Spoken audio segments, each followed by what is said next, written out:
A friend for life and a good guy. That's how former U.S. basketball star Dennis Rodman has described North Korean leader Kim Jong-un. Rodman has made 4 trips to the communist state in the past year, but they come at a tense time with the United States urging North Korea to release Kenneth Bae, a U.S. citizen serving 15 years of hard labor for alleged hostile acts against the country. And joining me right now is VOA's Sunny Young from Sunny Side of Sport. Thank you so much for joining me. Thank you, Imran. What's going on? I mean, I can understand Rodman thinks that this gentleman, the leader, is a good guy. But what's the bottom line here? I mean, is he trying to create some kind of a controversy? Well, as you mentioned, he's made 4 trips to North Korea, but this 4th and last trip may have been his most controversial, Imran.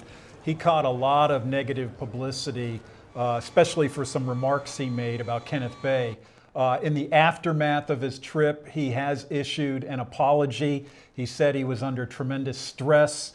Also links to alcohol. He was slurring his words during a very well-publicized interview. And yeah, it was not good in terms of Rodman's trip.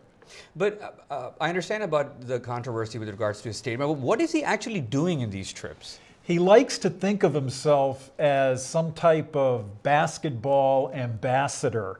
He does have links with the North Korean leader in that, like President Obama, the Kim Jong-un is a huge basketball fan. When he was a teenager, he followed the Chicago Bulls. Rodman played on the Bulls with Michael Jordan. They won NBA championships together. And there's a fascination, I think, between Rodman and the North Korean leader. Okay, so on one side he says that this is basketball diplomacy, but then he makes these kind of statements with regards to Kenneth Bae. Do you think the critics would understand that this is diplomacy in action? I think in the wake of this trip, Imran, Rodman caught a lot of heat in that he's not an ambassador and that he really had no clue about some of the political implications of his trip.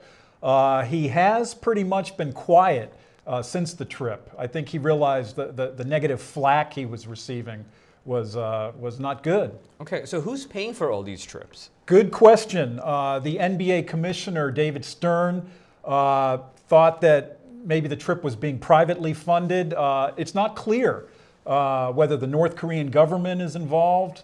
I don't know. It's hard to say who's paying for those trips. Do you think that these kind of trips would have a negative effect on the negotiations or whatever backdoor deals the U.S. is trying to make with North Korea? I think it has a real negative impact. For instance, after the trip, the White House, the State Department, the NBA, which used to employ Dennis Rodman, they all distanced themselves from him and basically came out with statements that they were opposed to him socializing. There was some basketball played on the trip, but the political repercussions have had the biggest impact. Especially the kind of comments that are coming out of this trip. But you know, when I think about basketball diplomacy, I think about Harlem Globetrotters. You know, you would set up a team of stars, and then you would take it to different countries and say, "Hey, let's talk." I don't see this happening. Do you see that too? I agree. You mentioned the Globetrotters, the Dream Team back in '92 at the Olympics. Yeah. They were basketball ambassadors. They helped develop the sport in countries where previously it wasn't played very much. I don't see that happening in North Korea. I think the audience for these exhibition games, it's a very select audience, and yeah, I don't think it's the same at all. Okay, we'll just keep a lookout for what's coming up with that. If there are more trips, we'll see what happens. Thanks, Imran. Thank you so much for joining us. VOA Sunny Young from Sunny Side of Sports. Thank you.